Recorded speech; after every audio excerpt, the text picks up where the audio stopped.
오늘 함께 보신 말씀은 야곱이 그의 아들 요셉에게 채색 옷을 입혀 주었다는 말씀입니다. 채색 옷은 보통 옷과 다르게 화려하기도 하고 높은 신분을 나타내는 그런 옷인데, 야곱이 그의 아들 요셉에게 이 채색 옷을 입혀 주었다는 것입니다.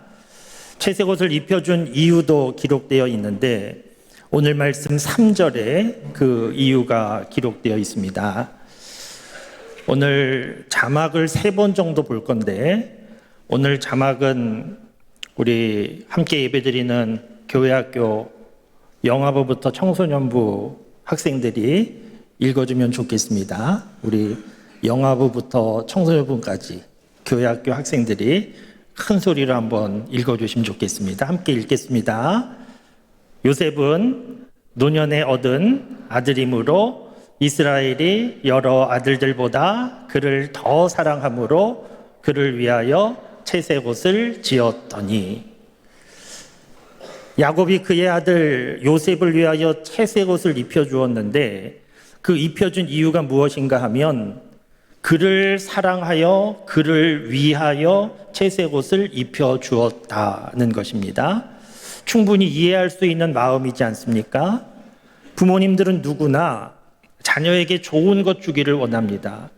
그래서 자녀에게 좋은 옷 입혀주기를 원하고, 맛있는 먹을 것 주기를 원하고, 좋은 장난감 사주기를 원하고, 좋은 학교 보내기를 원하고, 그런 것이 부모의 마음인데, 그 부모의 마음대로 야곱도 그 아들 요셉을 사랑하여 그를 위하여 채색 옷을 입혀 주었다는 것입니다.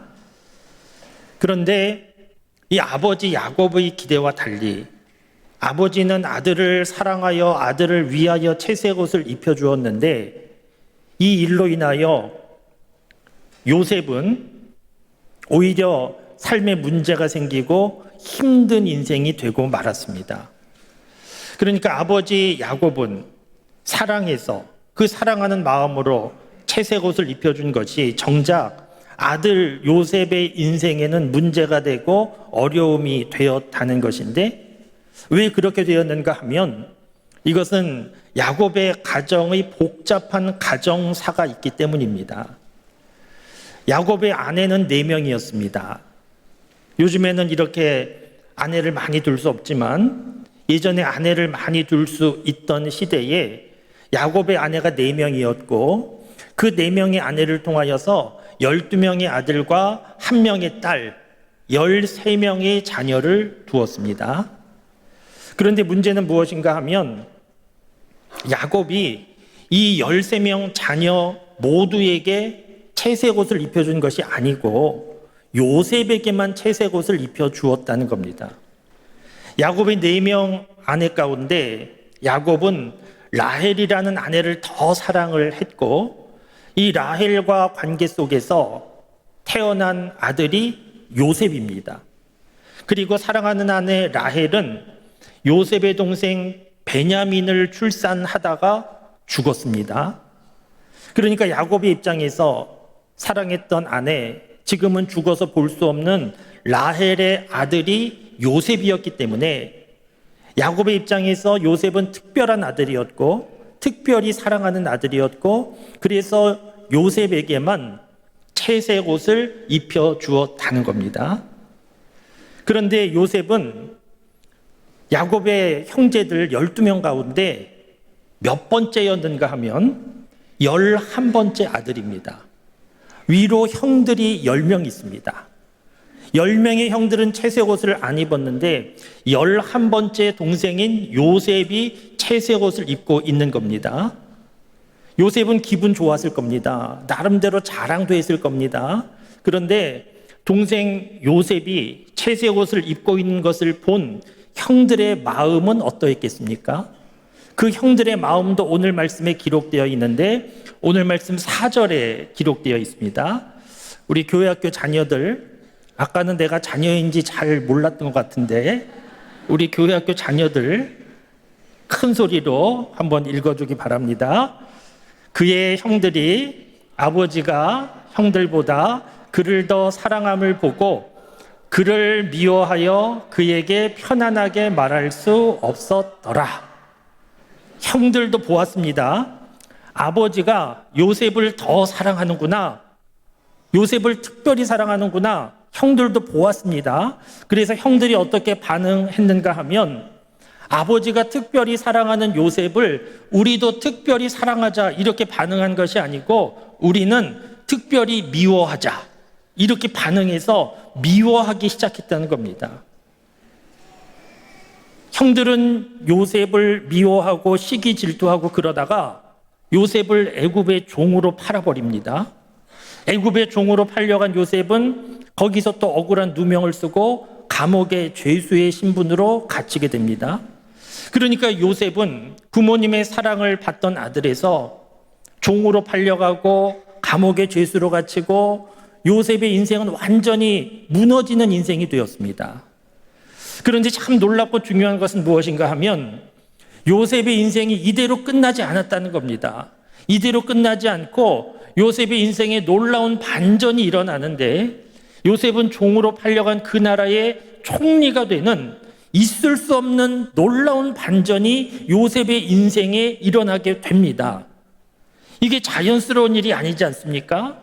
어떻게 이런 일이 일어날 수 있었을까? 일어난 이유가 분명히 있을 것인데, 그 핵심적인 것은 한마디로 하면 믿음이었던 겁니다. 창세기 39장에 보면 요셉이 종살이할 때 주인의 아내가 요셉을 유혹하는 장면이 있습니다.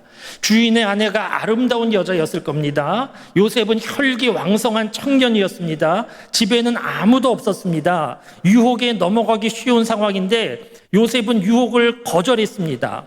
유혹을 어떻게 거절했는지 그 핵심적인 내용이 믿음이라는 겁니다. 그래서 창세기 39장 9절 말씀 우리가 다시 한번 보겠는데, 우리 교회학교 자녀들 다시 한번 큰 소리로 읽어주기 바랍니다. 함께 읽겠습니다.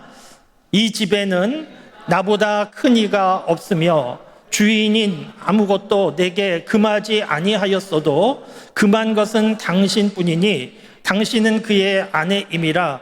그런즉 내가 어찌 이 큰 악을 행하여 하나님께 죄를 지으리까? 요셉이 이렇게 말한 겁니다. 내가 주인이 베풀어준 은혜가 있는데 어떻게 주인을 배반할 수 있습니까? 이렇게 말한 것이 아니고, 내가 하나님 앞에서 어떻게 이 큰 죄를 범할 수 있습니까? 이러면서 유혹을 거절했다는 겁니다. 그러니까 요셉은 하나님을 생각하고 하나님을 믿는 믿음의 사람이었고, 이 믿음이 유혹에서 요셉을 지켜낸 겁니다. 만일 요셉이 유혹에서 무너졌다고 하면 애굽의 총리가 될 수 없는 것은 물론이고 당장 주인의 손에 죽었을 겁니다. 그런데 요셉은 이 유혹, 쉽지 않은, 거부하기가 쉽지 않은 이 유혹을 믿음을 가지고 막아냈고, 그리고 종살이하는 동안에도, 감옥에 갇혀 있는 동안에도 자포자기하기 쉬운 상황인데 하나님 믿는 믿음으로 하루하루 견디며 살아나갔고, 그랬더니 그 믿음을 가지고 살아나갔던 요셉은 애굽의 총리가 되는 이런 놀라운 일을 경험할 수 있게 되었다는 겁니다. 이 부분에서 우리가 한 가지 생각해 봐야 되는데, 그러면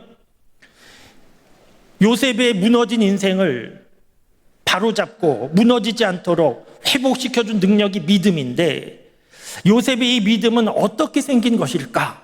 이것을 우리가 좀 생각해 봐야 됩니다. 요셉이 종으로 팔려간 애굽에서 하나님을 만나고 거기서 믿음이 생긴 것이겠습니까? 그렇지 않습니다. 애굽 땅은 하나님 믿는 나라가 아니었습니다. 요셉의 믿음은 어디에서 생긴 것일까 생각해 보면 그것은 가정에서 생긴 것이 분명합니다. 그러니까 종으로 팔려가기 전에 아버지 야곱으로부터 하나님에 대하여 듣고 믿음이 생긴 것이 분명합니다. 요셉은 아버지와 17살까지 살았다고 성경에 기록되어 있습니다. 야곱은 요셉을 특별히 사랑했습니다. 그래서 채색 옷을 입혀주었습니다. 그런데 채색 옷만 입혀준 것이 아니고 야곱은 하나님에 대하여 말해 주었음이 틀림없습니다. 어떤 말 해 주었겠습니까? 어릴 때 형 에서와 갈등이 너무 심해서 외삼촌 집으로 도망갈 때 혼자 외롭게 광야를 걸어갈 때 나타나시고 도와주신 하나님에 대하여 얘기해 주었을 것이고, 외삼촌 집에서 고생할 때 하나님께서 함께 해주시고 힘주셔서 살 수 있었음에 대하여서도 말해 주었을 것이고, 무엇보다 외삼촌 집에서 떠나 고향으로 돌아올 때 형 에서를 다시 만나는 두려움 속에 어찌할 바 모르던 야곱이 야복강가에서 하나님이 보낸 천사와 씨름하면서, 그래서 하나님이 도와주시고 야곱의 이름을 이스라엘로 바꿔주신 그 하나님에 대하여서 야곱이 요셉에게 말해 주었을 겁니다. 다른 사람 얘기가 아니고 자기가 경험한 하나님에 대하여서 얘기해 주었을 때에 요셉은 아버지의 말을 들으면서 하나님이 계시는구나, 하나님이 이런 분이구나, 하나님을 믿는 믿음이 생겼음이 틀림없습니다. 그리고 이 믿음을 가지고 종으로 팔려간 그곳에서도 하나님 생각하고 하나님 믿고 유혹 앞에서도 이 믿음으로 유혹을 물리치면서 이 믿음이 결국 요셉의 인생을, 무너진 인생을 회복시키는 총리가 되는 놀라운 능력으로 나타났다는 겁니다. 여러분, 요셉의 믿음이 어디에서 생긴 것입니까? 믿음이 가정에서 생겼다. 이게 참 중요한 내용입니다. 여러분, 지금도 부모님들은 자녀를 얼마나 사랑합니까? 특별히 요즘에는 저출산 시대이기 때문에 자녀를 여러 명 그렇게 양육하는 가정도 있지만, 그러나 많은 가정이 자녀 한두 명밖에 되지 않는 그런 가정들을 많이 보는데, 자녀가 한두 명밖에 되지 않으니까 부모님의 사랑이 그 자녀 한두 명에게 집중되고, 부모님뿐만 아니고 할아버지 할머니의 사랑도 그 한두 명 자녀에게 집중되고, 이모 고모의 사랑도 그 한두 명 자녀에게 집중되어서 요즘 백화점에 가보면 유아 아동 관련된 그런 물건을 파는 것은 불황이 없다, 이런 말 우리가 계속 듣고 있지 않습니까? 아주 비싼 제품인데도 아낌없이 한두 명의 자녀를 위하여서 채색 옷을 사두듯이 우리 아이 기죽으면 안 된다고, 그래서 채색 옷과 같은 것을 경쟁적으로 사서 입히는 그런 시대에 우리가 살아가고 있지 않습니까? 사랑하는 마음으로 내 능력껏 사주는 거, 그거 뭐라고 할 일은 아니지만, 그런데 문제는 무엇인가 하면 채색 옷만 사주고 있다, 여기에 문제가 있습니다. 오늘 본문 말씀에서 우리가 보는 대로 야곱이 그 아들 요셉을 특별히 사랑해서 채색 옷을 입혀주었더니 그것은 요셉의 인생이 도움이 되는 것이 아니고 오히려 요셉의 인생을 어렵게 하고 요셉의 인생이 무너지는 그런 과정에 쓰임받는 그런 잘못된 사랑이었지 않습니까? 그러니까 우리가 채색 옷만 사준다라고 하는 것은 지금도 야곱이 범한 이 잘못된 사랑과 같은 일을 우리가 또다시 범할 수 있는 겁니다. 여러분, 그런데 잘 주목하셔야 되는 것은 이 야곱은 아들 요셉에게 채색 옷만 사준 것이 아니고 믿음도 전수해 준 아버지였다, 이것이 중요한 겁니다. 야곱이 아들 요셉을 사랑해서 채색 옷만 입혀주었다고 하면 야곱의 인생은 그대로 무너졌을 겁니다. 그런데 아버지 야곱은 요셉을 사랑해서 하나님에 대하여 알려준 겁니다. 그래서 믿음의 사람이 된 것이고, 이 믿음으로 인하여서 애굽의 종으로 팔려가서 혼자 있는 시간에도 무너지지 않는 그런 사람이 될 수 있었던 것입니다. 오늘 온 세대 예배를 드리는데 우리 부모님들, 자녀를 누구나 사랑합니다. 좋은 거 다 해주고 싶습니다. 능력이 부족해서 못 해주는 한은 있어도 내가 가지고 있는 모든 것으로 자녀에게 좋은 것 해주고 싶고 평생토록 자녀를 지켜주고 도움되면 좋겠다, 이것이 부모님의 마음인데, 그런데 그 마음대로 될 수가 없습니다.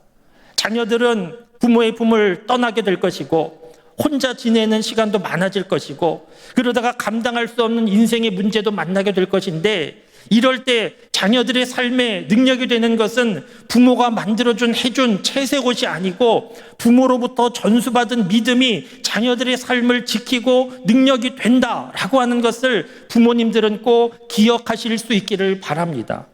그래서 채색옷만 관심 두지 말고 채색옷과 같은 것 해주려고 여기만 너무 노력하지 말고 가정에서도 공부 잘해야 된다, 좋은 대학 가야 된다, 그렇지 못하면 큰일 난다, 이런 말만 해주지 말고 예수님 잘 믿어야 된다, 교회 잘 다녀야 된다, 신앙생활이 정말 중요하다, 그런 말을 해주는 부모가 될 수 있기 바랍니다. 그래서 가정에서 우리의 자녀들이 부모를 통하여 하나님에 대하여 듣고 하나님을 믿는 믿음을 갖게 되고 그 믿음으로 어느 곳에 있든지 무너지는 상황 가운데에서도 무너지지 않고 그 믿음으로 당당히 맞서고 이겨내는 그런 자녀로 키울 수 있는 부모님들이 될 수 있기 바랍니다. 제가 이렇게 말씀을 드리면 우리 교우들 가운데에는 나는 부모 아니다 이런 분들도 있으실 것이고 내 자녀는 다 컸다 이런 분들도 있으실 것이고 나는 자녀도 없다 이런 분들도 있으셔서 오늘 말씀은 나와 관계없다 이렇게 들으시는 분들도 있으실 겁니다. 그런데 여러분 그렇지 않습니다. 왜냐하면 우리가 살고 있는 시대는 지금도 채색옷과 믿음 이 두 가지가 존재하는 시대이기 때문이 그렇습니다. 채색옷은 눈에 좋아 보이는 것인데 사람들은 이 눈에 좋아 보이는 채색옷과 같은 것에 관심을 가지고 이것을 얻으려고 무척 노력하며 애쓰며 살아가고 있습니다. 그런데 믿음은 눈에 보이지 않기 때문에 별로 대단한 줄도 모르고 믿음을 얻으려고 그렇게 노력하지도 않고 있습니다. 여러분 요즘 시대의 채색옷과 같은 것은 무엇입니까? 사람들이 자랑스럽게 생각하는 것, 자부심을 갖는 것, 그런 것이 요즘 시대의 채색옷입니다.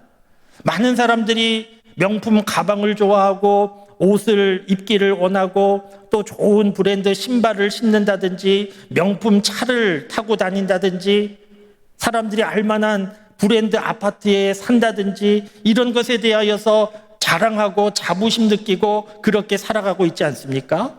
또 그런 것을 가지고 누리는 사람들을 부러워하기도 하는데 이런 것이 우리가 살고 있는 시대의 채색옷과 비슷한 겁니다. 사람들이 학력을 자랑하기도 하고 능력을 자랑하기도 하고 대단한 스펙을 자랑하기도 하고 그런 거 없으면 또 주눅 들기도 하고 그런 모습들이 많이 있는데 이런 것, 이 시대의 채색옷과 같은 겁니다. 그래서 부모님들은 자녀들에게 이런 것 갖춘 조건, 그런 사람 만들어주려고 애를 쓰고 이런 조건을 갖춘 사람은 스스로 성공했다 생각하기도 하고 이런 스펙과 이런 자랑할 만한 것이 없는 사람들은 낙심하기도 하는데 그런데 여러분 오늘 시대에 우리 시대의 채색옷과 같은 것은 하루아침에 무너질 수 있는 모래성 위에 지은 집과 별로 다를 바가 없다 하는 것을 잘 아셔야 합니다. 제가 아는 가정 가운데 다른 집과 비교해서 비교가 되지 않을 정도로 엄청난 부를 가지고 있는 가정이 있었습니다. 엄청난 부를 가지고 있었기 때문에 그 자녀들에게 아낌없이 해줄 수 있는 것 다 해줬습니다. 그 자녀들에게 온갖 채색옷과 같은 것을 다 입혀주었습니다. 그 자녀들이 나름대로 좋은 학교도 다니고 그러면서 성장했는데 그런데 자녀들이 성장한 후에 보니까 부모님 재산이 많고 자녀들 가운데 이것을 어떻게 누가 더 많이 물려받아야 되나 그런 생각하다가 서로 다투고 그러다가 법정에 가서 싸우고 그러다가 부모님과 관계도 끊어지고 자녀들과 형제들 관계도 끊어지는 그런 가정 제가 알고 있습니다. 어떤 가정은 막대한 부를 가지고 있는데 자녀가 한 명밖에 없어서 이 재산 상속의 싸움은 없었지만 그 한 명에게 막대한 부가 유산으로 가다 보니까 그 막대한 재산을 어떻게 감당할 능력이 없어서 그래서 인생이 흔들리고 방황하다가 무너진 그런 사람 가정도 제가 알고 있습니다. 알게 된 이유는 그 무너진 가정에서 그 무너진 삶을 살다가 예수님을 믿게 되고 그 삶이 회복되고 가정이 회복되는 그런 내용을 제가 알고 있기 때문입니다. 사랑하는 성도 여러분, 이 시대를 살아가는 많은 사람들이 채색 옷과 같은 것 능력이 있는 줄 알고 그와 같은 옷 입으려고 정신없이 살아가고 있는데 그거 별거 아니다 하는 것을 제대로 알아야 됩니다. 채색 옷과 같은 것이 우리의 삶을 구원하는 것이 아니고 채색 옷을 입었다고 하나님 나라 가는 것이 아니고 우리를 구원하는 능력은 믿음이고 믿음이 하나님 나라를 가게 하는 것이기 때문에 믿음이 능력이다 하는 것을 분명히 알고 흔들림 없이 믿고 자녀들에게 가르치고 이 믿음을 붙잡고 살아가는 삶이 될 수 있기 바랍니다. 요셉은 채색 옷을 입었지만 그러나 형들의 시기 질투로 종살이 감옥에 갇히는 신세가 되었습니다. 그런데 종의 옷을 입었지만 감옥에서 죄수의 옷을 입었지만 믿음으로 나아갔더니 그 입은 옷이 문제가 되지 않았고 무너진 삶이 회복되는 역사가 나타나더라는 겁니다. 사랑하는 성도 여러분, 지금도 이러저러한 삶의 상황 가운데 삶이 무너진 우리 교우들 계실 것인데 그 무너진 삶이 어떻게 회복되는가?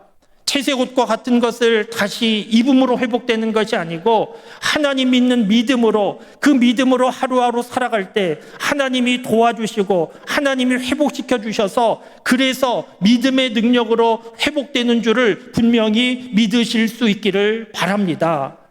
하루하루 삶을 살아가는 동안에 더욱더 채색 옷 많이 입으려고 관심 갖지 말고 이런 거 없다고 너무 낙심하지 말고 하나님 믿는 믿음이 정말 중요하다. 믿음이 능력 있다 하는 것을 분명히 알고 믿고 자녀들에게 믿음을 가르치고 믿음을 유산으로 남겨주는 부모가 되고 우리 한 사람 한 사람 하나님 부르시는 그날까지 점점 더 믿음의 사람 되기를 관심을 가지고 하나님 기뻐하시는 믿음의 사람다운 삶을 살아가는 우리 모두가 될 수 있기를 주님의 이름으로 축원합니다.